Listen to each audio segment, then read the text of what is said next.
नमस्कार, स्वागत है आपका। आप देख रहे हैं इंडिया बोल रहा है। मैं हूं आपके साथ विवेक शांडिल्य। होर्मुज खुलने पर दुनिया ने राहत की सांस ली थी, लेकिन अमेरिका से खबर मिल रही है कि अमेरिका जंग के पार्ट 2 की बहुत बड़ी तैयारी कर रहा है। इसलिए होर्मुज फिर से बंद हो चुका है। शांति का सपना एक झटके में चकनाचूर कर दिया गया है। होर्मुज पर ताला जड़ दिया गया है। ईरान ने दो टूक कह दिया कि अमेरिका को अपना नेवल ब्लॉकेड हटाना होगा। कमर्शियल जहाजों को वापस लौटाया जा रहा है। ऐसा लग रहा है कि अमेरिका ने इस पूरी आग में घी डालने का काम किया है। जहां अमेरिका की जिद, अमेरिका का नेवल ब्लॉकेड, शांति की रास्ते पर चल रही इस बातचीत को पूरी तरीके से खत्म करने की कोशिश की है। तो क्या ट्रंप सीजफायर के मूड में नहीं है? और अगर सीजफायर के मूड में नहीं है तो होर्मुज को खुलवाने की बात क्यों की जा रही थी? अगर होर्मुज को खुलवाना चाहते थे डोनाल्ड ट्रंप, तो होर्मुज खुलने के बाद उन्होंने अपना naval blockade gulf of Oman से क्यों नहीं हटाया? यानी शांति की वार्ता महज दिखावा है, पर्दे के पीछे का खेल कुछ और है। और ये बार बार मैं आपको कहता रहा हूं। अब ताजा हालात क्या है पहले ये समझते हैं। अमेरिका अपनी तैनाती लगातार बढ़ा रहा है। ईरान भी फुल एक्शन मोड में है और अब देखकर लगता है कि मिडल ईस्ट तलवार की धार पर है। किसी भी वक्त जंगी सायरन बज सकता है और ये चिंगारी पूरी दुनिया की अर्थव्यवस्था को तबाह कर सकती है। होर्मुज फिर बंद होने की इनसाइड स्टोरी क्या है, पूरा मामला समझाएंगे। जाएंगे इस खबर की तह पर, जानेंगे क्या जंग की शुरुआत दोबारा होने वाली है, सीजफायर की डेडलाइन भी खत्म होने वाली है, अमेरिका की प्लानिंग क्या है, ईरान की प्लानिंग क्या है। कल जब ये खबर आई कि होर्मुज खुल चुका है तो दुनिया ने चैन की सांस ली। हमने भी ली, आपने भी ली, लेकिन वो खुशी एक मुहावरे की तरह थी। 4 दिन की चांदनी फिर अंधेरी रात। आज होर्मुज के दरवाजे पर फिर से ईरान ने ताला जड़ दिया। ट्रंप की सारी धमकियां, सारा रसूख ताश के पत्तों की तरह ढेर हो गया। ईरान ने साफ कर दिया कि वो झुकने वाला नहीं है और होर्मुज पर नाकेबंदी फिर से लगाने जा रहा है। लेकिन ऐसा क्यों किया गया, आपको बताएंगे। उससे पहले आपको जरा फुल स्क्रीन तस्वीर दिखाते हैं। होर्मुज बंद होने के बाद की तस्वीर। होर्मुज खुलने के बाद कमर्शियल जहाज अपनी मंजिल की ओर बढ़ रहे थे। तभी आईआरजीसी के सैनिकों ने कमर्शियल जहाजों को वापस भेजना शुरू कर दिया, जिसके बाद फिर से होर्मुज में जहाजों की लंबी कतार लग गई। और ये तस्वीर देखकर आप अंदाजा लगा सकते हैं कि बड़ी संख्या में जहाज यहां पर अभी भी चक्कर काट रहे हैं, यहां से निकलना चाहते हैं, लेकिन अब ये फंस चुके हैं बुरी तरीके से। कैसे, वो मैं आपको बताऊंगा। दुनिया पूछ रही है ईरान को फिर से ब्लॉकेड लगाने की क्या जरूरत थी, ईरान ने नाकेबंदी क्यों की? ईरान का कहना है कि हमने तो होर्मुज खोल दिया, लेकिन अमेरिका ने गल्फ ऑफ ओमान में होर्मुज नहीं खोला। और ईरान ने साफ कर दिया कि जब तक अमेरिका नेवल ब्लॉकेड नहीं हटाता है तब तक वो होर्मुज नहीं खोलेगा। आप याद कीजिए डोनाल्ड ट्रंप ने क्या कहा था। डोनाल्ड ट्रंप ने यह कहा था कि वो होर्मुज खोलने जा रहे हैं, नेवल ब्लॉकेड हटाने जा रहे हैं। लेकिन होर्मुज का ब्लॉकेड खुलवाकर खुद ब्लॉकेड लगाना, इसे कहते हैं आसान काम को मुश्किल कर देना। जब ईरान के बाद अमेरिका की बारी आई तो अमेरिका नाकेबंदी हटाने के मामले में पीछे हट गया और अब ईरान का गुस्सा 7वें आसमान पर है। अब इसकी इनसाइड स्टोरी भी समझ लीजिए। ईरान ने होर्मुज स्ट्रेट को बंद कर दिया। होर्मुज स्ट्रेट पर आईआरजीसी का पूरा कंट्रोल है। अमेरिकी नाकेबंदी की वजह से होर्मुज को बंद किया गया। 18 घंटे के अंदर फिर से पुराने हालात बना दिए गए और इसकी वजह से अब 670 से ज्यादा कमर्शियल जहाज फंसे हुए हैं। बड़ी बात यह है कि सेकेंड राउंड की बातचीत होनी है, उससे पहले जंग का खतरा बढ़ गया। ट्रंप फिर से धमकी दे रहे हैं ईरान को तबाह कर देंगे। डोनाल्ड ट्रंप सीजफायर बढ़ाने से भी इनकार कर रहे हैं। ईरान ने बातचीत से इनकार कर दिया है और होर्मुज बंद होने के बाद ग्लोबल अलर्ट देखा जा रहा है। अमेरिका की धमकियां खाली शोर बनकर रह गई हैं। ईरान ने कमर्शियल जहाजों को वापस भेजकर यह बता दिया है कि ईंट का जवाब पत्थर से दिया जाएगा। ट्रंप के लिए तो यह स्थिति सांप छुछुंदर की गति जैसी हो गई है। ना तो पूरी तरह से जंग का ऐलान कर पा रहे हैं और ना ही शांति का रास्ता खुलवा पा रहे हैं। और ट्रंप की कूटनीति वो तो ख्याली पुलाव है। हम जीत गए हैं, हम हार रहे हैं, हम बचा रहे हैं, हम रगड़ रहे हैं, हम खोल रहे हैं, हम बंद कर रहे हैं, हम नेवल ब्लॉकेट लगा रहे हैं, हम ईरान को तबाह कर देंगे, भूगोल मिटा देंगे, भूगोल बदल देंगे, कुछ भी बोलते हैं। अब ट्रंप का ताजा बयान सुनिए, जिसमें अब वो शांति दूत से इतर जंग में कूदने की बात कर रहे हैं। Maybe I won't extend it, but the blockade is going to remain. But maybe I won't extend it. So you have a blockade, and unfortunately, we'll have to start dropping bombs. Maybe attacks again. Maybe I won't extend it, but the blockade is going to remain. But maybe I won't extend it. So you have a blockade, and unfortunately, we'll have to start dropping bombs again. Trump के बयान से लगता है कि Trump के सिर से Iran ने जो जंग का फितूर उतारा था वो फिर से सर चढ़ गया है। होर्मुज में बारूदी बवंडर मंडरा रहे कमर्शियल जहाजों को वापस लौटाना इस बात के संकेत हैं कि समुद्र की सकरी पट्टी एक किलिंग जोन बनने वाली है और जहाजों पर हमले भी शुरू हो गए हैं। ये बात भी मैं आपको बता दूं, इस बार भारतीय जहाज को भी निशाना बनाया गया है, यूके की जहाज को निशाना बनाया गया है। यानी यहां के फिजाओं में तेल की महक कम और बारूद की गंध ज्यादा समझ में आ रही है। कैसे कैसे डोनाल्ड ट्रंप यू टर्न लेते हैं। 21 मार्च को कहते हैं 48 घंटे में होर्मुज खोल दो वरना मैं बता दूंगा। 23 मार्च को कहते हैं ईरान जल्द ही होर्मुज खोल देगा। 27 मार्च को कहते हैं 6 अप्रैल तक होर्मुज खोल दे ईरान वरना हम बता देंगे। 5 अप्रैल को कहते हैं होर्मुज खोलो तो नहीं तो भूगोल बदल देंगे, ईरान को खत्म कर देंगे, आज रात तुम्हारी सभ्यता नष्ट हो जाएगी। 12 अप्रैल को कहते हैं अब हम होर्मुज पर ब्लॉकेट लगाने जा रहे हैं। 15 अप्रैल को कह चुके हैं नाकेबंदी हम हटा रहे हैं। 17 अप्रैल को ऐलान कर दिया ईरान ने होर्मुज खोल दिया है। 18 अप्रैल को कहा अमेरिकी ब्लॉकेड जारी रहेगी, नेवल ब्लॉकेड लगा रहेगा। तो फिर होर्मुज स्ट्रेट खोलने का क्या फायदा हुआ जब आप पहले से ब्लॉकेड लगा कर बैठे हुए हैं। मतलब ईरान होर्मुज स्ट्रेट खोल दे लेकिन अमेरिका का ब्लॉकेड नहीं हटेगा, तो फिर तेल के जहाज किधर से जाएंगे। और इस बीच अमेरिका अपनी तैनाती बढ़ा रहा है। ईरान फुल एक्शन मोड में है। ईरान किसी भी वार्ता से इनकार कर रहा है। उसका तर्क सीधा है कि दूध का जला छाछ भी फूंक फूंक कर पीता है, उसे भरोसा नहीं है। अप्रैल 2025 में बातचीत शुरू हुई थी, जून 2025 में अटैक हुआ। जनवरी 2026 में बातचीत शुरू हुई थी, फरवरी 28 2026 को अटैक हुआ। पिछली बार जब जब बातचीत हुई तब तब अटैक हुआ। वार्ताओं का नतीजा सिफर रहा। इसलिए तेहरान ने कह दिया है सीजफायर मत खेलो। शांति का प्रोसेस क्या ये बताओ, परमानेंट, टेम्पररी नहीं। ये नहीं कि अभी सीजफायर कर लिया और अगले साल फिर मुंह उठाकर आगे मिडिल ईस्ट में कि हमें ईरान पर हमला करना है। और तब तक अगर आपकी दिली ख्वाहिश है जंग लड़ने की तो ईरान जंग लड़ने के लिए तैयार। तो होर्मुज का जो बारूदी बवंडर है किस तरह से खतरनाक हो सकता है ये देखिए। होर्मुज बंद होने से यूएस ईरान शांति वार्ता पर खतरा है। ट्रंप ने भी ईरान को समझौते पर धमकी दे दी है। यूएस ने सीजफायर बढ़ाने से इनकार कर दिया है। ईरान ने बातचीत करने से इनकार कर दिया है। यूएस ईरान की बातचीत परमाणु मामले तक सीमित थी, लेकिन अब इसमें स्ट्रेट ऑफ होर्मुज और सुरक्षा गारंटी भी है। फ्रीज संपत्तियों को सैंक्शन से निकालने की बात भी है। बैलिस्टिक मिसाइल प्रोग्राम भी है, युद्ध का मुआवजा भी है, क्षेत्रीय मुद्दे भी हैं। ईरान साफ साफ कह रहा है सीजफायर का खेल मत खेलो, स्थायी समाधान बाइंडिंग गारंटी के साथ प्लानिंग क्या वो बताओ।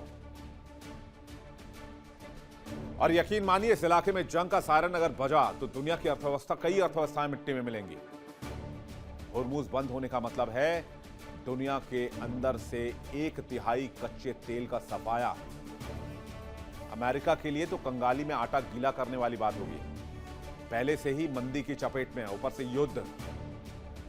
ट्रंप की जिद अमेरिका को ऐसे गर्त में धकेल रही है जहां से वापसी नामुमकिन हो जाएगी। चीन, रूस, यूरोप सब देख रहे हैं कैसे एक सुपर पावर की हवाबाजी ने,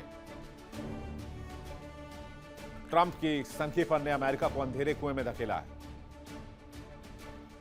अब अमेरिका और ईरान की तैयारी भी देख लीजिए। अमेरिका ने यूएसएस इब्राहिम लिंकन इस इलाके में सक्रिय कर दिए। यूएसएस फ्रैंक ई पीटरसन सक्रिय कर दिया। यूएसएस माइकल मर्फी को एक्टिवेट कर दिया है। समुद्री सुरंगों को साफ करने के लिए होर्मुज में जहाज तैनात करने की बात की जा रही है, लेकिन अमेरिकी नेवी गल्फ ऑफ ओमान में एंटर नहीं कर पा रही है। वो अभी भी गल्फ ऑफ ओमान और अरब सागर के बीच में रुके हुए हैं। एवेंजर क्लास के जहाजों और पानी में चलने वाले ड्रोन्स भी भेजे गए हैं। मिडल ईस्ट में 50,000 से ज्यादा सैनिकों के अलग अलग इलाकों में तैनाती की गई है। ईरान क्या कर रहा? आईआरजीसी ने तेज रफ्तार गन बोट्स के जरिए पेट्रोलिंग शुरू कर दी है। आईआरजीसी ने 18 अप्रैल को एक टैंकर पर फायरिंग की। तटीय इलाकों में एंटी शिप मिसाइलें तैनात की। आत्मघाती ड्रोन्स भी तैनात किए गए। होर्मुज के रास्ते में समुद्री सुरंगें बिछा दी हैं। केश्म और लारक जैसे द्वीपों पर सैन्य चौकियां मजबूत कर दी हैं। होर्मुज के रास्ते पर पैनी नजर रख रहा है ईरान। डोनाल्ड ट्रंप को यह बात समझनी होगी, वक्त तेजी से फिसल रहा है। ट्रंप की हेकली और ईरान की जिद की वजह से दुनिया पिस रही है, दुनिया का संतुलन बिगड़ रहा है। हालात अब कलेजा हाथ को आना जैसे हो गए हैं। ट्रंप अपनी गिरती हुई साख को बचाने के लिए जंग का रास्ता ही चुनेंगे। क्या ईरान अमेरिकी नाकेबंदी का बदला पूरी दुनिया से लेगा? होर्मुज ताले की चाबी किसके पास है? या फिर इस पूरे मैटर का समाधान सिर्फ बारूदी बवंडर है? बातचीत करने के लिए मेहमानों का एक बड़ा पैनल इस वक्त हमारे साथ जुड़ रहा है। ग्रुप कैप्टन यूके देवनाथ हमारे साथ जुड़ रहे हैं। बहुत स्वागत है सर आपका। कैप्टन श्याम कुमार हमारे साथ जुड़ रहे हैं, रक्षा विशेषज्ञ। इसके अलावा हमारे साथ प्रोफेसर ए.के. पाशा जुड़ रहे हैं, पश्चिम एशिया विशेषज्ञ। बहुत स्वागत है आपका। इमरान खोखर हमारे साथ जुड़ रहे हैं, ईरान के सपोर्टर। बहुत स्वागत है आपका। डॉक्टर धीरज कौल थोड़ी देर में हमारे साथ होंगे अमेरिका से लाइव, और बड़ी संख्या में व्यूअर्स हमारे साथ जुड़ रहे हैं। आप सभी दर्शकों का भी एक बार फिर से तहे दिल से इस्तकबाल करते हैं, स्वागत करते हैं। सबसे पहले यूके देवनाथ सर से। यूके देवनाथ सर, ये मामला तो उलझता ही जा रहा है, इतना पेचीदा हो गया जिसे अब समझ पाना भी मुश्किल, नहीं नामुमकिन जैसा लग रहा है। इसमें कोई शक नहीं है कि स्ट्रेट ऑफ हॉर्मुज को खोला जा रहा है, बंद किया जा रहा है, फिर खोला जा रहा है, फिर बंद किया जा रहा है। कभी अमेरिका स्ट्रेट ऑफ हॉर्मुज को खुलवाने की कोशिश करता है, कभी अमेरिका स्ट्रेट ऑफ हॉर्मुज को बंद करने की कोशिश करता है। इसी तरह से ईरान भी। ये जो वाकया अभी इस तरह से स्टैंड कर रहा है कि ईरान ने इस्लामाबाद में पिछले हफ्ते जो टॉक्स हुई थी उसमें बहुत क्लियरली बताया था कि अगर इजराइल लेबनान में हिजबुल्लाह के ऊपर हमले बंद कर देगा तो ईरान स्ट्रेट ऑफ हॉर्मुज को खोल सकता है। और जैसा कि हुआ, लेबनान और इजराइल के बीच में 10 दिन का सीज फायर साइन हुआ और इजराइल ने वादा किया, और शायद कुछ हद तक जमीन पर अभी हो भी रहा है, कि वो हिजबुल्लाह के ऊपर हमले नहीं कर रहा है। तो शाबाशी के बतौर शाबाशी ईरान अपनी बात को रख रहा था और ईरान ने स्ट्रेट ऑफ हॉर्मुज को खोल दिया था। अब स्ट्रेट ऑफ हॉर्मुज को जब खोला गया तो 1 दिन, 2 दिन, 1.5 दिन के बाद ये ईरान को लगा कि अमेरिका, जिसने स्ट्रेट ऑफ हॉर्मुज को अपनी तरफ से बंद किया हुआ है, उसको भी रेसिप्रोकल जवाब में स्ट्रेट ऑफ हॉर्मुज को खोल देना चाहिए, यानी अमेरिका को भी स्ट्रेट ऑफ हॉर्मुज को खोल देना चाहिए। लेकिन जब 1 दिन, 1.5 दिन, 2 दिन के बाद कोई रेस्पॉन्स, पॉजिटिव रेस्पॉन्स अमेरिका से नहीं आया और अमेरिका ने अपनी तरफ से स्ट्रेट ऑफ हॉर्मुज को बंद करना कायम रखा, तो ईरान ने अब फिर से स्ट्रेट ऑफ हॉर्मुज को बंद करने की कवायद शुरू कर दी है। तो ये समझना पड़ेगा कि ईरान अमेरिका से क्या एक्सपेक्ट कर रहा है। ईरान ये बात तो ठीक है सर, ईरान अमेरिका से एक्सपेक्ट कर रहा है कि भाई आप नेवल ब्लॉकेड हटा दीजिए। अमेरिका ने क्यों नहीं हटाया ब्लॉकेड? अमेरिका को किस बात की जिद है कि वो अरब सागर में बैठकर गल्फ ऑफ ओमान को ब्लॉक कर रहे हैं? हिम्मत है तो होर्मुज पर जाकर लड़ाई लड़ लीजिए आप। अगर आपके पास इतनी ताकत, आप तो ना गल्फ ऑफ ओमान में जा पा रहे हैं, ना आप होर्मुज में जा पा रहे हैं, पर्शियन गल्फ में जाने का तो सवाल ही नहीं उठता है। जी हाँ विवेक, विडंबना देखिए, यह जब 28 फरवरी को अमेरिका और इजराइल ने ईरान पर बमबारी की और आयतुल्लाह अली खमेनी को मार डाला, मैं तो उसे कोल्ड ब्लडेड मर्डर कहूंगा, क्योंकि तब तक लड़ाई चालू नहीं हुई थी। धोखे से किया हुआ वार था, क्योंकि पीछे तो बातचीत चल रही थी जेनेवा में। बिल्कुल 26 फरवरी को, 27 फरवरी को। तो ऐसे में जो धोखे से अमेरिका ने वार किया, तो उसके बदले में ईरान ने स्ट्रेट ऑफ हॉर्मुज को बंद किया, जो कि उसने आज से 6 महीने पहले, 3 महीने पहले बोल दिया था। यूनाइटेड नेशन के फ्लोर में ईरान ने कह दिया था कि वो देखिए मिलिट्रीली फौजी तौर पे कमजोर देश है, तो उसने पहले ही बोल दिया था यूनाइटेड नेशन में ही कि अगर उसके ऊपर अमेरिका और इजराइल ने बमबारी की तो बंद कर देगा, और उसने बंद कर दी थी।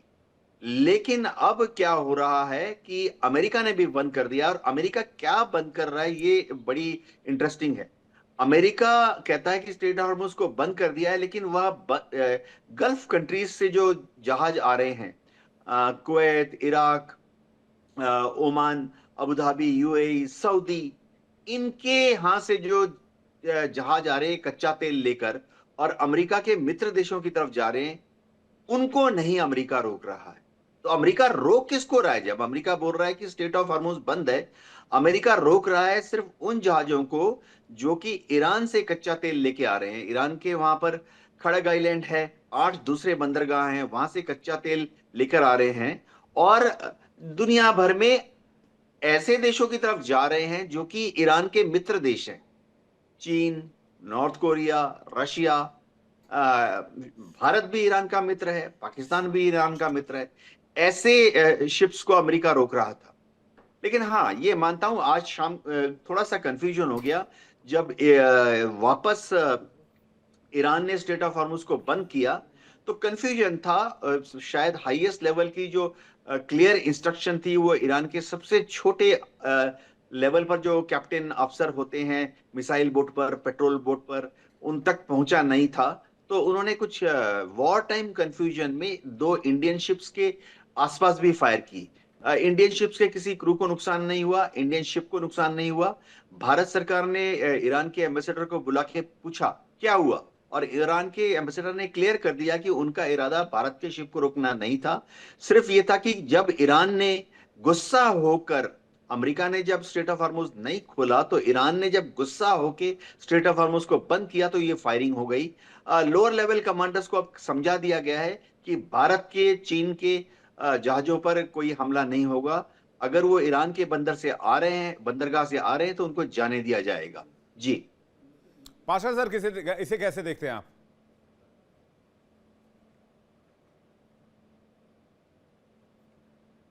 माइक चेक कीजिएगा जरा, शायद म्यूट रह गया।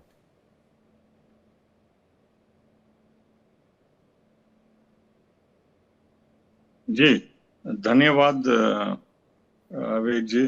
देखिए, ये अमेरिका और इजराइल ने ईरान पे जो हमला 28 फरवरी को किया, तो वो क्लियरली यूएन चार्टर और कोई ऑथराइजेशन यूएस कांग्रेस से भी नहीं, और पूरा इंटरनेशनल लॉ के खिलाफ था, और ईरान ने मुंह तोड़ जवाब दिया, और जिससे अमेरिका की खाड़ी अड्डे वर्चुअली तबाह हो गए, और इजराइल पे भी काफी बमबारी हुई, जॉर्डन पे भी। तो ये सब हार जो है अमेरिका मानने के लिए तैयार नहीं है, और वो अभी भी ये समझ के अपना गुरूर, अपना तकब्बुर बता रहे हैं कि वो ईरान की नेवी तबाह कर दी है, ईरान का ये मिसाइल तबाह कर दिया है, ईरान को मजबूर करके हरा दिए। बल्कि ये ट्रंप दिन रात अमेरिकी को, पूरी दुनिया को बता रहे हैं। तो इस बेसिस पे उन्होंने हार्मुज पे जो भी ईरान कर रहा है, मजलिस जो निर्णय लिए हैं उसको मानने के लिए तैयार नहीं है, और वो अपना दबदबा या दादागिरी बताना चाहते हैं कि वो कोई भी जहाज ईरान के बंदरगाह से जा नहीं सकता उनकी परमिशन के बगैर। ये सरासर गलत है। जब बातचीत चल रही है सीजफायर की या अमन की, मैं सर ये समझना चाह रहा हूं अमेरिका की रणनीति क्या है, किस लाइन पर काम कर रहा है अमेरिका?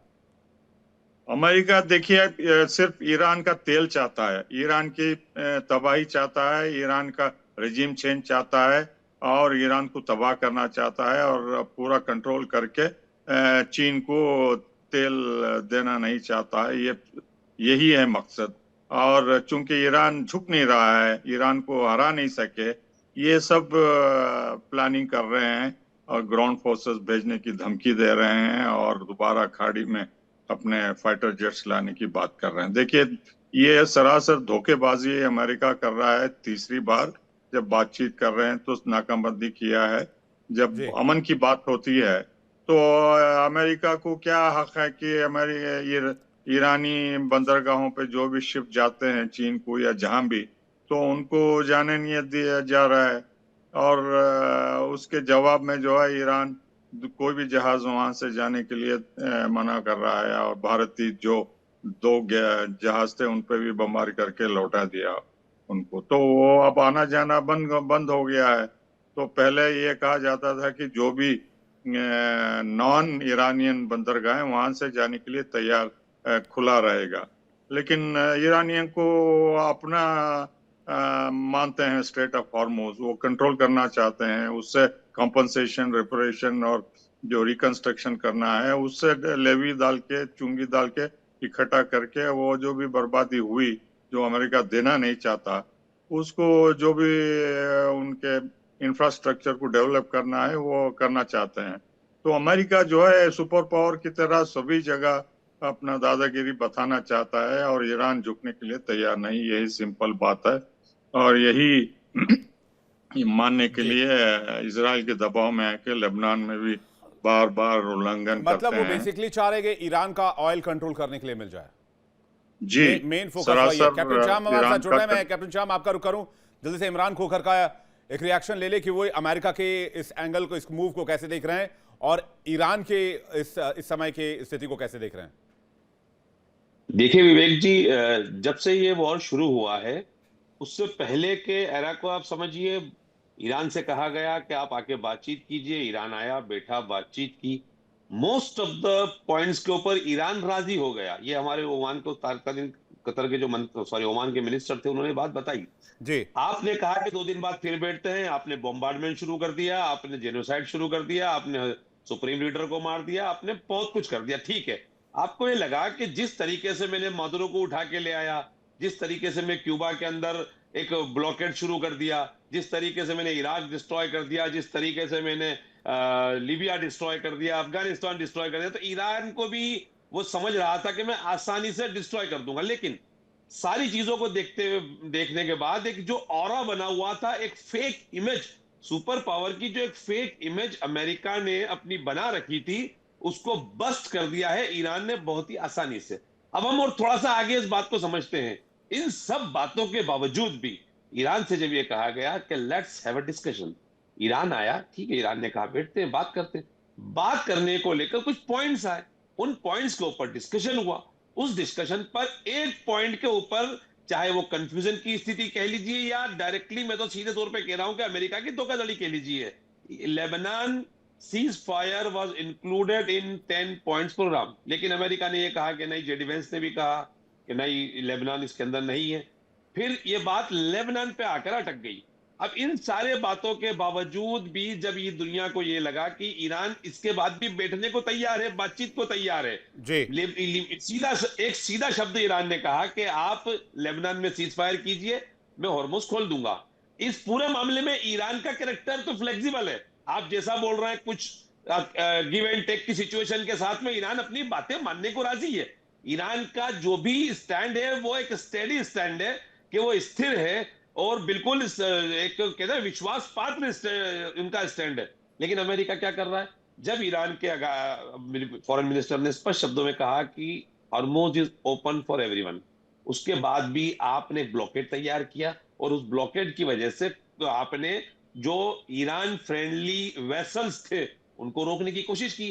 कुल मिला के जो पाशा साहब ने और हमारे जानकार साहब ने जो बताया, विदेशी मामलों के जानकार ने, कि ये सीधे तौर पर इसे धोखेबाजी और बेईमानी कहा जाएगा कि cease fire means what? Cease fire का मतलब सीज फायर होता है। हमने जब हॉर्मुज में से सेना हटा ली तो आप भी ब्लॉकेट हटा लीजिए। लेकिन ये इनकी फितरत में बेईमानी है। डोनाल्ड ट्रंप जैसा सनकी व्यक्ति को इस दुनिया का चौधरी बना बैठा है और इस पूरी दुनिया को एक परेशानी में डाला है, चाहे वो क्रूड ऑयल को लेकर हो, चाहे ये बहुत इंपॉर्टेंट सवाल आपने उठाया। क्या अमेरिका ने ईरान की पीठ में छुरा घोंपा है नेवल ब्लॉकेट खाली करके, नेवल ब्लॉकेट नहीं खाली करके? कैप्टन चाम। जय हिंद, शानू वरुणा।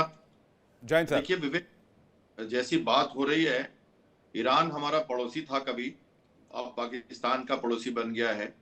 बचपन से कई ईरानी हमारे आसपास रहे और ईरानी दवाखाना बहुत देखा हमने, अब ये अमेरिका को भी देख रहे हैं हम। तो सबसे पहले जो भी मैं कहूंगा, मैं किसी के पक्ष और विपक्ष में नहीं कहूंगा, ये मैं एक वार का आकलन करना चाहता हूं जी। मैंने आपको पहले कहा था कि इस बार अमेरिका एनिहिलेट करने के लिए, सुलाने के लिए नहीं आया है। इस बार अमेरिका किस दूसरे लक्ष्य से आया है, उसे स्टेट ऑफ हॉर्मुज को वंस फॉर ऑल फंक्शनैलिटी जो है उसको मिडिल ईस्ट को देना है। और ये इसके साथ आप रिजीम चेंज कर लो, इसके साथ वॉर वेजिंग कैपेसिटी नष्ट कर दो, पूरी तरह से उनको ध्वस्त कर दो, पाषाण युग तक ले जाओ, वो जो करना है वो करेंगे, क्योंकि इसकी तैयारी बड़ी लंबी थी। इसको मैं फिर से नहीं कहना चाहता हूँ, ये एक नेवल वॉरफेयर का हिस्सा है, जिसमें सबसे पहले आप एक पॉलिटिकल विल तो था ही, और दूसरा आपने एक तरह से एनिलेट करके एक एयर सुपरियॉरिटी, नेवल सुपरियॉरिटी और वॉर वेजिंग कैपेसिटी बनाई, और अब उसको आप नकेल कस रहे हो, स्लो ब्लीडिंग टू डेथ जिसको कहते हैं। इसलिए ईरान कुछ कर नहीं रहा है। उसने ब्लॉकेज किया था और इन्होंने ब्लॉकेड किया है।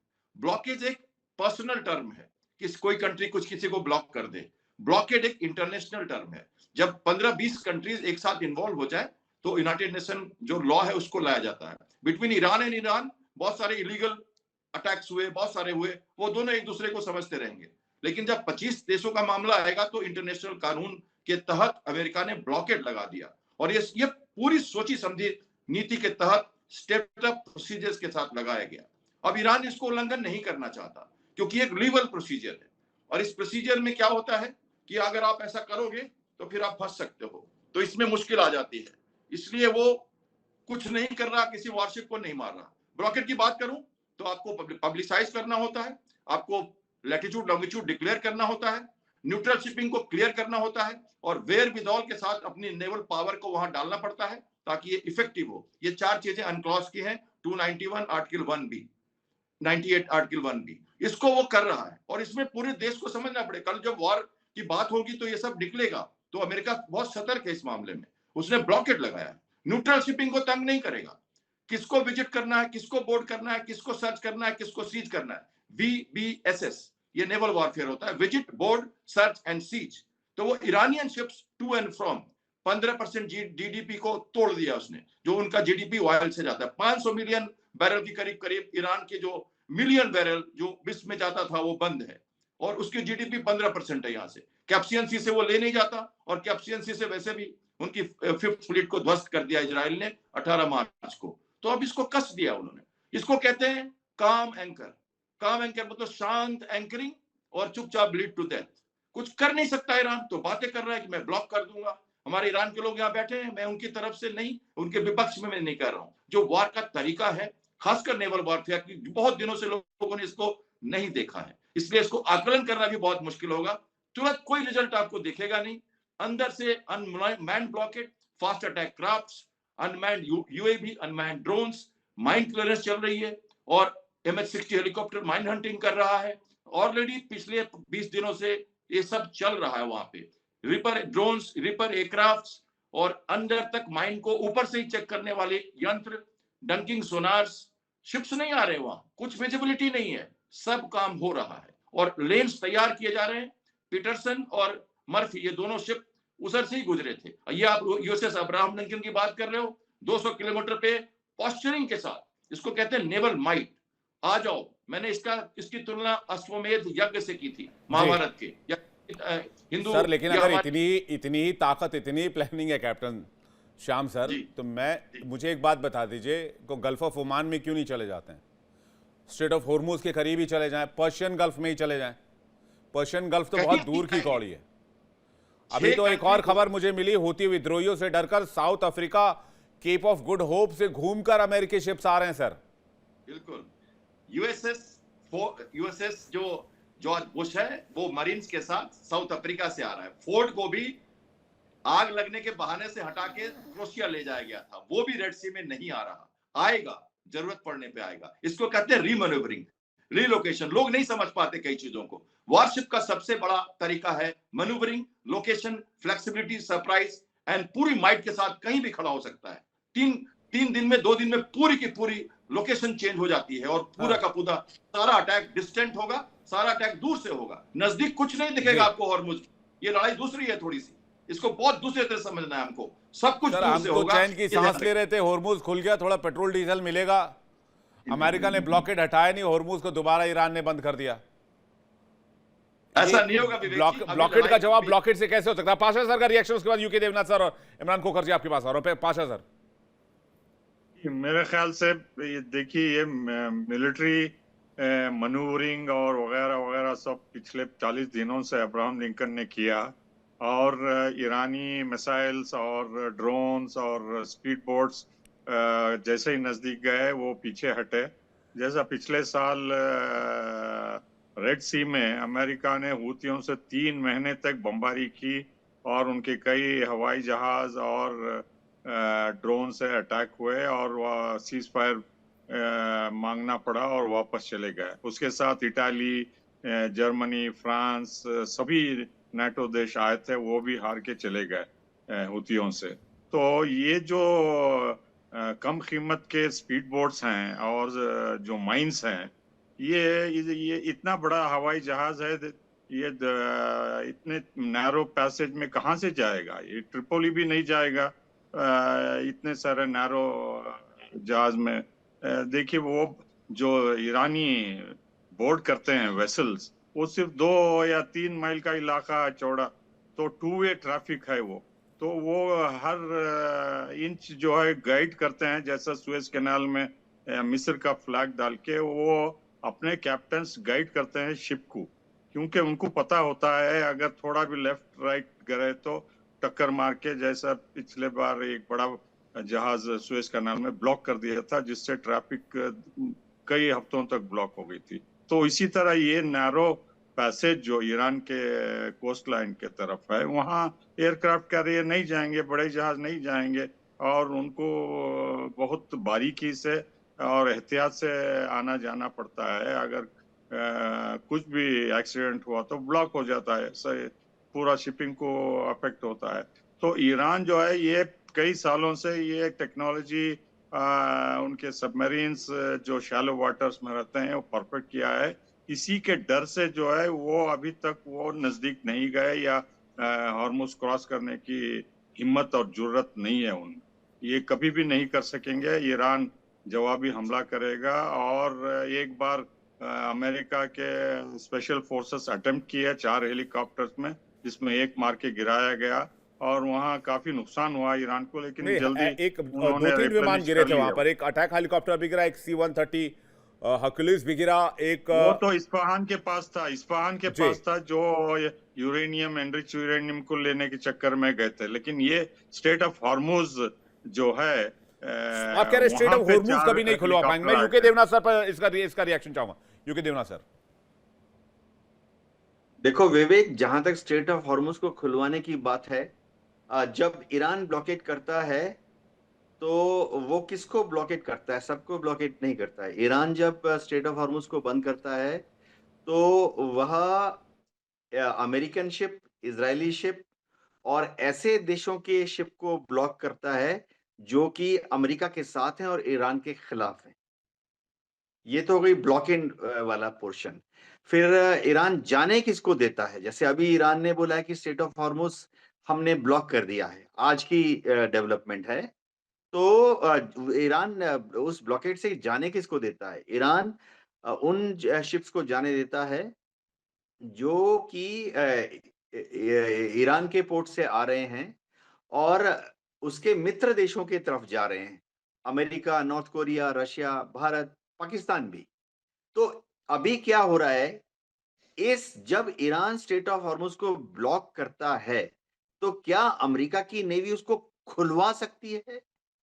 देखिए, अगर अमेरिका की नेवी स्ट्रेट ऑफ हॉर्मुज को ईरान के ब्लॉकेट से खुलवा सकती तो 40 दिन की लड़ाई हुई थी 1 मार्च से लेके अब तक, वो खोल देते उसको। 1 मार्च से लेके 8 अप्रैल तक ईरान का दबदबा वहां रहा, अमेरिका उसको खुलवा नहीं सका। इसके टेक्निकल कारण है, कैप्टन श्याम जो हैं उनको अच्छी तरह से समझा पाएंगे। अब जब अमेरिका ने बंद कर दिया, ये एक आश्चर्यजनक फैक्टर आ गया। किसी ने भी दुनिया में सोचा नहीं था कि अमेरिका भी स्ट्रेट ऑफ हॉर्मुज को बंद करेगा। जिस स्ट्रेट ऑफ हॉर्मुज को अमेरिका 1 मार्च से खुलवाने की कोशिश कर रहा था, अचानक ऐसा क्या हो गया कि अमेरिका ने उसी स्टेट ऑफ हार्मुज को ब्लॉक कर दिया। इससे शुरुआती दौर में काफी सारे लोग कंफ्यूज हो गए, मैं भी कंफ्यूज हो गया था। अब अमेरिका की जो चाल है, मैं जानबूझ के इस शब्द को इस्तेमाल कर रहा हूं, अमेरिका की जो चाल है वो ये है कि स्टेट ऑफ हार्मुज को बंद कर दो। किसके लिए बंद कर दो? जो जहाज ईरान से आ रहे हैं, खड़ग आइलैंड से आ रहे हैं और कच्चा तेल लेके बाहर जाने की कोशिश कर रहे हैं, ओमान की खाड़ी, अरब सागर और इंडियन ओशियन और फिर अपने देश को, उनको रोक रहा है। अमेरिका ने जो ब्लॉकेज किया है, अमेरिका किसको नहीं रोक रहा है ये ज्यादा इंटरेस्टिंग है। जो भी अमेरिका के मित्र देश हैं गल्फ कंट्रीज में, कुवैत, ओमान, सऊदी, इराक, जी। यूएई, कतार, यहां से जो जहाज कच्चा तेल लेकर आ रहे हैं और अमेरिका के फ्रेंडली जो कंट्रीज हैं वहां तक जा रहे हैं, समझिए जापान जा रहा है, ताइवान जा रहा है, ऑस्ट्रेलिया जा रहा है, साउथ कोरिया जा रहा है, अमेरिकन ब्लॉकेड उन शिप्स को नहीं रोक रही है। तो ये एक बड़ा अद्भुत डेवलपमेंट हुआ है। अब क्या अमेरिका को इसका हक है?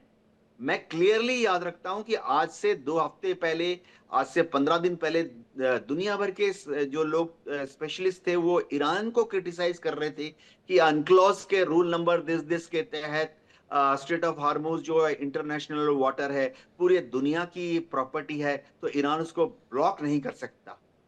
15 दिन तक पहले तक इंटरनेशनल मैरीटाइम रूल्स की को कोट करके बोला जा रहा था कि ईरान जो स्टेट ऑफ हार्मुज को बंद कर रहा है वो गलत है। लेकिन आज विवेक, मैं बहुत आश्चर्य के साथ कह सकता हूं कि अब जब अमेरिका स्टेट ऑफ हार्मुज को बंद कर रहा है तो ये सारे जितने तो अंतर्राष्ट्रीय कानूनों का हवाला नहीं दिया जा रहा है। वो सारे गायब हो गए। जी, ये बहुत इंपॉर्टेंट पॉइंट आपने उठाया, इसको मैं कैप्टन श्याम कुमार जी के पास लेकर जाऊंगा, लेकिन इमरान खोखरजी का इसी पर रिएक्शन चाहेंगे। कौन गलत है, कौन सही है, इसका फैसला कैसे होगा? आपने कहा अमेरिका ने विश्वासघात किया है, तो ईरान ने अगर स्ट्रेट ऑफ हुर्मुज खोल दिया था तो उसको दोबारा बंद करने की क्या जरूरत थी? आप रास्ता देते और अमेरिका से कहते भाई आप भी खोलो, आपके ऊपर प्रेशर बना रहे हैं। पूरी दुनिया अमेरिका के ऊपर इस वक्त प्रेशर बनाए हुए कि भाई आप भी नेवल ब्लॉकेड हटाओ वहां से। देखिए, वॉर जैसी क्रिटिकल कंडीशंस के अंदर जब दोनों तरफ से के बात तय हुई कि सीज फायर, तो सीज फायर का मतलब ये नहीं होता कि मैं अपना हथियार जमीन पे रख दूं और मेरा जो अपोनेंट है, जो गन पॉइंट पे मुझे जिसने रख रखा है, वो हथियार नीचे ना रखे। मैं आपकी बात को सीधे तौर पे समझाना चाहता हूं कि दुनिया के अंदर जब हॉर्मुज को ईरान ने अपनी स्ट्रेटेजिक लोकेशन के अकॉर्डिंग बंद किया, तो जैसे हमारे रक्षा विशेषज्ञ महोदय ने बताया कि पूरी दुनिया क्रिटिसाइज कर रही थी, ईरान गलत है, ईरान गलत है। अब क्या हुआ? कुल मिला के अगर अमेरिका को आप लग रहा है कि नियम कायदे और कानून को मानने वाला देश है, चलिए देश को छोड़िए, अभी का जो राष्ट्रपति है एक मेंटली अनस्टेबल व्यक्ति, आपको लगता है जिसने यूएन चार्टर की धज्जियां उड़ा दी, जिन्होंने किसी देश की सोवरेनिटी की धज्जियां उड़ा दी, जो सुबह ये कहता है कि आप हॉर्मुज खोलिए, काम कीजिए, हम लोग आधे आधे पैसे के अंदर हॉर्मुज के अंदर टोल टैक्स वसूलना शुरू करते हैं, जो 4 दिन 8 दिन बाद कहता है कि मेरे को क्या, हॉर्मुज जिसको अपना तेल चाहिए वो हॉर्मुज खुलवाए और अपना तेल ले जाए। कुल मिलाकर इतनी सारे वेरिएशन, इतनी सारी अनस्टेबिलिटी के बावजूद, वो दुनिया का सबसे बड़ा चौधरी बनने के बावजूद, अगर जो हमारे captain Shyam Kumar ji, with all due respect to him, आप कह रहे हैं कि स्लो ब्लीडिंग टू डेथ दिया जा रहा है। आपने 46 साल से उनके ऊपर इतने इकोनॉमिकल सैंक्शंस लगाए थे, क्या वो स्लो ब्लीडिंग टू डेथ नहीं था? इंस्पाइट ऑफ दैट ईरान आज स्टेबल बना हुआ था, उसने किसी के ऊपर हमला नहीं किया था। थोड़ा सा और उनकी बात को मैं, आप कह रहे नेवल माइट के साथ उन्होंने उनका जो है जेरोल्ड फोर्ड है और अब्राहम लिंकन है, वो माइट की तरह खड़े हुए। तो चलिए जरा स्ट्रेट ऑफ हॉर्मुज के अंदर घुसने की कोशिश कीजिए, आपको आपकी हैसियत का पता, अमेरिका की नेवल माइट की हैसियत का पता अंदाजा हो जाएगा। और थोड़ा सा मैं कह रहा हूँ आपके पास हाईटेक एडवांस जेट और कैरियर है, जिसको 20,000 के शाही ड्रोन ने तार तार कर दिया, जिनकी आपकी जो ओरिजिनलिटी और माइट जो ताकत, मैं आपको कह तो रहा था कि एक फेक इमेज क्रिएट की गई थी सुपर पावर की, उस फेक इमेज को बस ईरान ने किया है। लेकिन फिर भी मैं ये कह रहा हूं कि इस दौर में जब हमें बिना युद्ध लड़े 5 लाख करोड़ों का नुकसान हिंदुस्तान को हुआ है, बिना लड़े इस युद्ध की वजह से, तो सोचिए पूरी दुनिया को कितना हुआ होगा। जब आप सीज फायर पे राजी हो गए तो सबने राहत की सांस ली थी कि चलिए अब सब चीजें फ्री ट्रेड होगा, सब कुछ आसान होगा। फिर एक मोहित सन की आदमी फिर खड़ा होता है और कहता है मैंने तो ली थी, पता नहीं आप लोगों ने ली नहीं ली, मैंने तो बहुत तेज राहत की सांस ली थी कल ये खबर बताते हुए।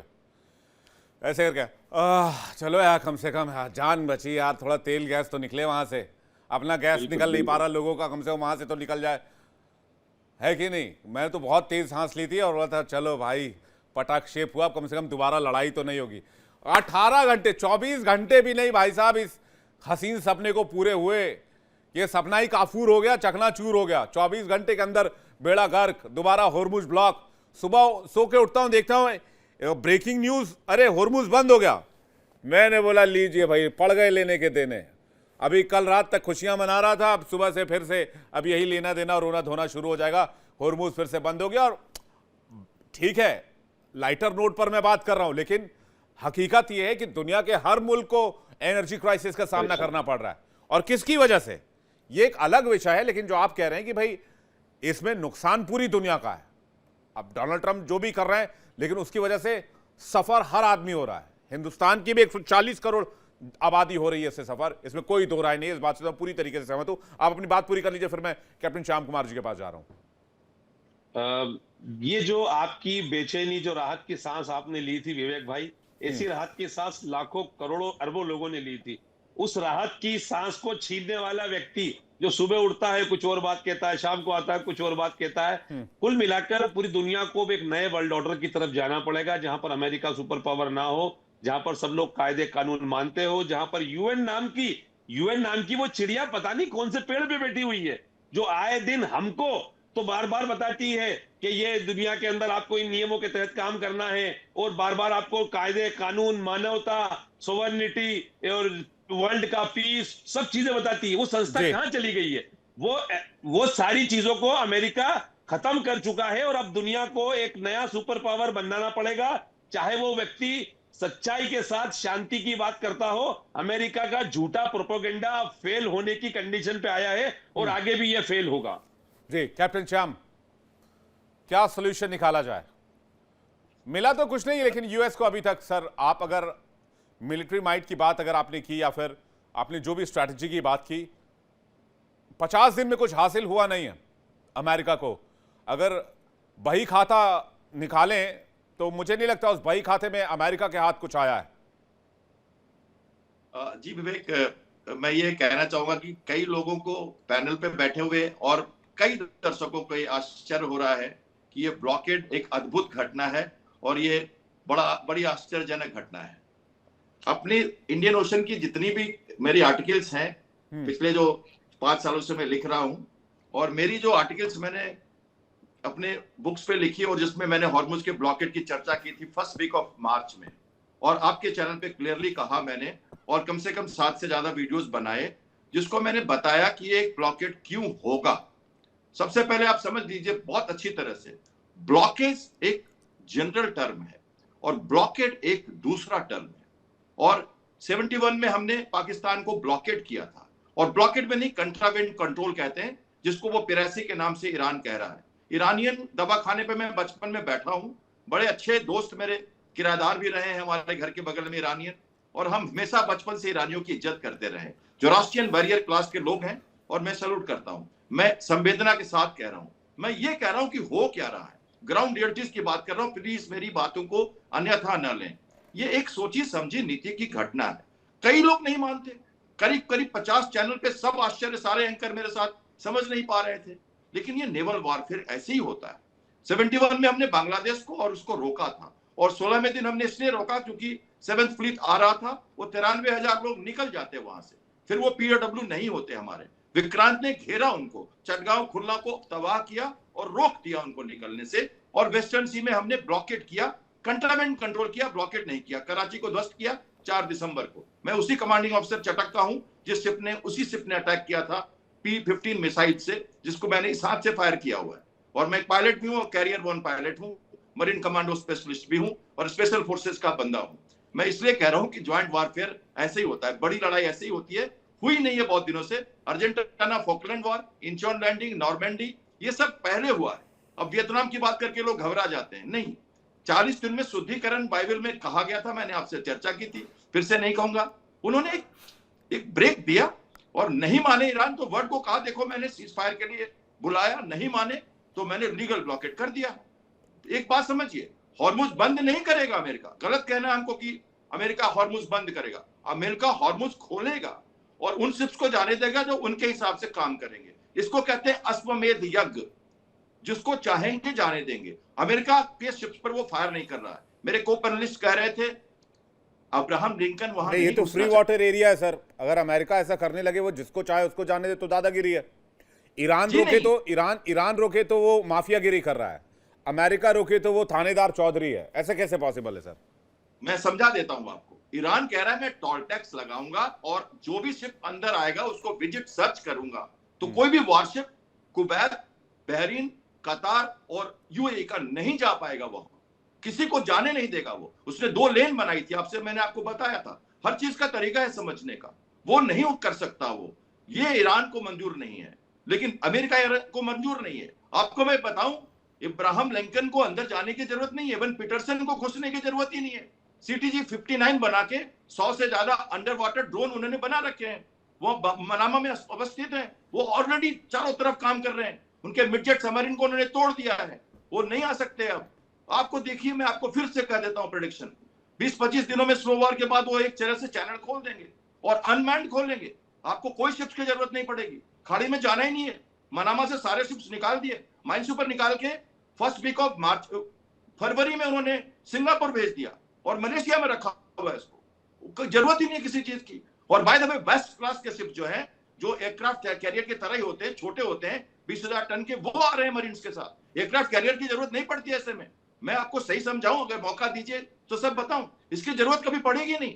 वो डिस्टेंट अटैक करेंगे, रिफ्यूलर है उनके पास। हमारे साथ ग्रुप कैप्टन यूके देवनाथ मैं उन्हीं के पास जा रहा था। आधी तो आपकी टेक्निकल बात है, तो मेरा बाउंसर हो गई सर। मैं क्या बताऊं आपको, मैं तो क्या आर्मी का आदमी नहीं हूं, लेकिन आपकी बातों को बहुत ध्यान से समझने की कोशिश कर रहा था।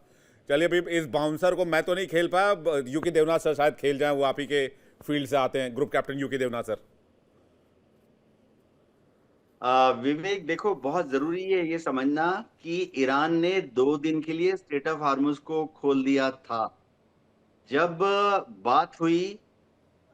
बात हुई कि लेबनान और इजराइल के बीच में सीज फायर हो गया, मतलब इजराइल हिजबुल्लाह के ऊपर हमला नहीं करेगा, तो ईरान ने अपनी तरफ से ईमानदारी के साथ स्ट्रेट ऑफ हार्मुज को खोल दिया। परसों खुला था, कल भी खुला था। शिप्स निकलकर बाहर आई हैं। गड़बड़ क्या हुई? गड़बड़ यह हुई कि ईरान एक रेसिप्रोकल, यानी ईरान ने जब खोल दिया तो ईरान उम्मीद कर रहा था कि अमेरिका भी अपनी तरफ से स्ट्रेट ऑफ हार्मुज को खोल देगा, लेकिन अमेरिका ने स्ट्रेट ऑफ हार्मुज को नहीं खोला। परसों भी नहीं खोला, कल भी नहीं खोला, आज सुबह भी नहीं खोला। अमेरिका ने अभी तक स्ट्रेट ऑफ हार्मुज को बंद किया हुआ है। किसके लिए बंद किया हुआ है? ईरानियन शिप्स के लिए, जो ईरान से आ रही हैं। तो इसी से ईरान ने देखा कि उसने जो स्ट्रेट ऑफ हार्मुज खोला, उसको उसका रिवार्ड नहीं मिला।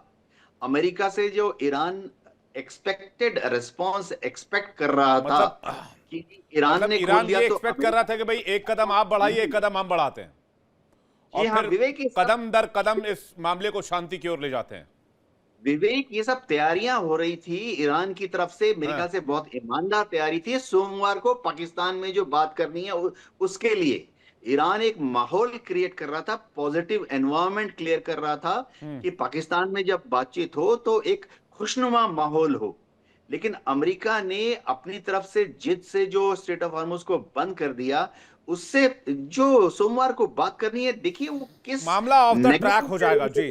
मामला डिरेल होने का खतरा बढ़ गया। मैं यही बात कह रहा हूं कि एक बार फिर से जो बात, देखिए आखिरकार वो बात वहीं जाकर कनेक्ट हो रही है जो बात कैप्टन श्याम कह रहे हैं। वो कह रहे हैं कि मामला और गंभीर होगा आने वाले समय में, 20-25 दिन के बाद। आपकी बातें भी उधर ही जा रही हैं कि जो शांति प्रक्रिया थी वो डिरेल हो सकती है पाकिस्तान वाली, और यहां पर लड़ाई फिर से छिड़ सकती है, मामला फिर से बिगड़ सकता है। इमरान खोखर कुछ कहना चाह रहे हैं। इमरान खोखर जी। मैं संक्षेप में एक बात कहना चाहूंगा, जो हमारे, और without due respect to our veterans, कि जिनके आंगन में अमीरी का शजर लगता है, उनका हर ऐब जमाने को हुनर लगता है। यानी अमेरिका ईरान के साथ धोखाधड़ी करे तो उसे स्ट्रेटेजी कहा जाएगा, अमेरिका ईरान के साथ जेनोसाइड करे, गलत करे, तो उसे माइट कहा जाएगा। देखिए, कुल मिलाकर ये समझ चलिए कि ये सब कुछ जो है, ये America is behaving like a Somalian pirates. और ये पूरा जो मामला है शतरंज की बिसात पे बिछा हुआ है। Iran, Israel, they are the pawns only. और ये जो शतरंज की 6 मात के खेल के अंदर अभी तक ईरान ने पूरी तरीके से अमेरिका को ब्लॉकेट किया हुआ था, लेकिन एक इंटरनेशनल वाटर में अगर वो अवैध तरीके से इस तरह का नया टोल टैक्स लगाता है तो उसे स्ट्रेटेजी कहना, मेरे हिसाब से ये इंटरनेशनल लॉ का मजाक उड़ाना है। मेरे हिसाब से पूरी दुनिया को एक नए खतरे की तरफ ले जाना है। जब 2 दिन बाद आपके सामने बात करने के लिए बैठने वाले हैं तो ये 2 दिन के लिए ब्लॉकेट लगाकर आप किस बेवकूफी का परिचय दे रहे हैं, मेरे तो ये समझ में नहीं आ रहा है। और अगर आपको बात नहीं करनी है तो स्ट्रेट फॉरवर्ड कीजिए, हमें तो लड़ना है, बात नहीं करनी है। आपकी माइट और आपकी वैल्यू और आपकी हैसियत पता चल जाएगी। और आपको अगर बात ही करनी है तो बिल्कुल खुले मन से, साफ मन से, ईमानदारी से ऑन द टेबल आइए और बात कीजिए कि हम इन मुद्दों पे बात करना चाहते हैं। कुछ सहमतियां असहमतियां होगी और पहली बात, दुनिया का शायद पहला देश ईरान ऐसा होगा जो अमेरिका जैसे एक फेक सुपर पावर को ऑन द टेबल लाएगा, शर्तों के ऊपर राजी करेगा। मैं कैप्टन शाम की तरफ से एक बात कहना चाह रहा हूं, वो टेक्निकल टर्म समझा रहे हैं, वो टेक्निकल बातें समझा रहे हैं। उनका वो ना ईरान के पक्षधर है ना अमेरिका के पक्षधर है, वो एक न्यूट्रल स्थिति में बातें बता रहे हैं कि भाई ये सिचुएशन है और ऐसा हो रहा है। और आपने जो बात की इसमें 2 लाइनें मैं पढ़ देना चाहता हूं, आप लोग भी जाते जाते सुन लीजिए। 2 लाइन मेरी तरफ से राहत इंदौरी साहब की है कि अगर खिलाफ है तो हो जाने दो, जान थोड़ी है, हैं? इमरान खोखर जी, अगर खिलाफ है तो हो जाने दो, जान थोड़ी है। ये सब धुआं है, आसमान थोड़ी है। और लगेगी आग तो आएंगे सभी जद में। यहां सिर्फ हमारा मकान थोड़ी है कि नहीं? तो इस आग को लगने से रोका जाए, हमारी कोशिश यही होनी चाहिए। आप सभी मेहमानों का बहुत बहुत शुक्रिया हमारे साथ जुड़ने के लिए, बहुत बहुत धन्यवाद। दर्शकों आपका भी बहुत बहुत शुक्रिया हमारे साथ जुड़ने के लिए। फिलहाल एक छोटे से ब्रेक का वक्त है, लेकिन ब्रेक पे जाने से पहले आपको बता दें इंडिया डेली आपकी स्मार्ट टीवी पर मौजूद है। देखिए इंडिया डेली 24/7 अब आपकी स्मार्ट टीवी पर। इंडिया डेली मौजूद है सभी डिजिटल प्लेटफॉर्म पर लाइव और लगातार। इंडिया डेली 24/7 हर दिन राष्ट्र को समर्पित।